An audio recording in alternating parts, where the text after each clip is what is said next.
le chef de l'État a promis que l'Europe se substituera aux Américains pour assurer le financement du groupe d'experts intergouvernemental sur l'évolution du climat. COP23, acte 2. Après 10 jours de discussions techniques, la conférence climat des Nations Unies est entrée dans sa phase politique avec la venue à Bonn d'une trentaine de chefs d'État et de gouvernement, dont Angela Merkel et Emmanuel Macron, mercredi 15 novembre. Pendant que les groupes de travail poursuivent leurs travaux dans le huis clos des salles de négociation du World Conference Santé, les dirigeants vont s'efforcer de prouver, à la tribune de l'Assemblée plénière, leur bonne foi face aux défis climatiques qui déstabilisent la planète. Cette séquence de haut niveau, selon le vocable onusien, s'est ouverte par l'allocution du Premier ministre des îles Fidji, qui préside pour un an les débats de la COP. Franck Bainimarama, représentant d'une nation insulaire déjà affectée par le changement climatique, a insisté sur l'importance d'avancer dans la mise en œuvre de l'accord de Paris conclu fin 2015 pour limiter le réchauffement sous le seuil des 2 degrés C. Une urgence rappelée ensuite par le président allemand Frank-Walter Steinmeier, le secrétaire général de l'ONU Antonio Guterres, le président de l'Assemblée générale des Nations unies Miroslav Lajčák et la secrétaire exécutive de la CNUC pour Convention cadre des Nations unies sur les changements climatiques, l'institution qui abrite les négociations sur le climat. Mais ce sont surtout les discours des chefs d'État et de gouvernement, garants des engagements pris par leur pays à Paris, lors de la COP21 en décembre 2015. Que les délégués et les observateurs de la CNUC sont impatients d'entendre. À commencer par ceux d'Angela Merkel et Emmanuel Macron, les premiers dirigeants à prendre la parole dans ce long tunnel de discours officiel qui ne prendra fin que vendredi, jour de clôture de la COP23. L'Allemagne et la France sont les 2 seuls pays européens, et les 2 seuls membres du club des pays riches du G7, à dépêcher le chef de leur exécutif à Bonn.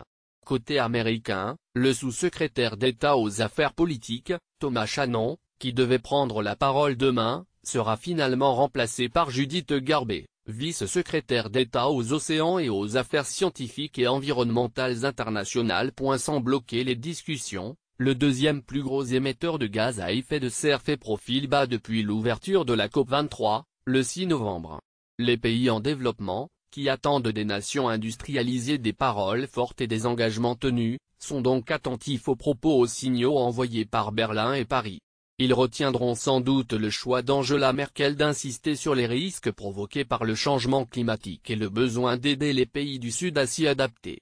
L'Allemagne va rajouter 100 millions d'euros, dont 50 millions dans le Fonds mondial d'adaptation, à l'aide aux pays les plus vulnérables. Nous devons être pris au sérieux, c'est justifié la chancelière.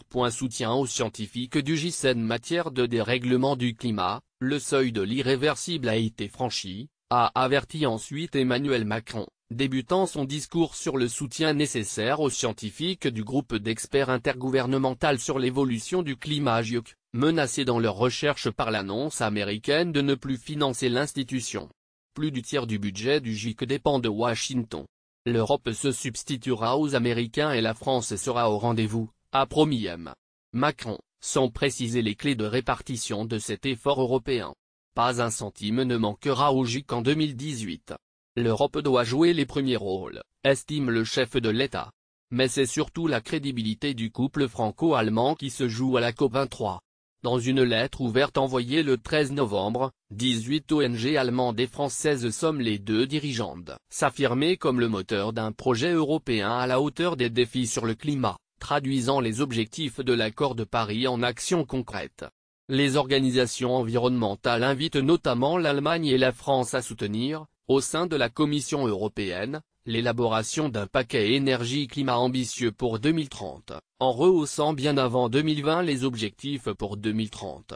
L'Allemagne, qui ne pourra pas remplir son objectif de réduction de 40% ses émissions de gaz à effet de serre en 2020 par rapport à 1990, est pointée du doigt pour son recours massif au charbon, la plus polluante des énergies fossiles. On voit se dessiner dans l'Union européenne une coalition pour sortir du charbon, dont les premiers rangs sont occupés par le Royaume-Uni, la Finlande, la France, les Pays-Bas et l'Italie, observe Michael Chaffee, du WWF Allemagne. Mais l'Allemagne n'en fait pas partie. Négociation de coalition à Berlin. La question du charbon est cruciale dans le